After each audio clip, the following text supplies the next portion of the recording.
谈论近期网络热梗。第一个听拳猫，该梗说的是一只被 P 成人脸的小猫，其中人脸部分出自主播听拳鉴宝，猫则是因为只吃新掉的猫粮而在网上走红的新鲜哥。虽然是一人一猫，但两者却在神态上极为相似，于是就被网友组合在一起，P 成了头像和表情包，甚至在直播间连麦整活。这个看着跟你有点像啊，这寻猫启事就很逆天了，你还以绝育，简直离谱。后来网友开始怀疑这一人一猫是失散多年的兄弟，并用你的名字里的 BGM 进行剪辑整活。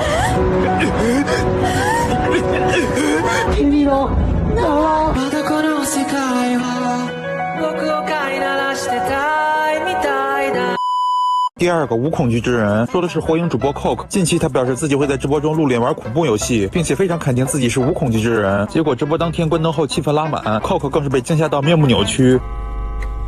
出去！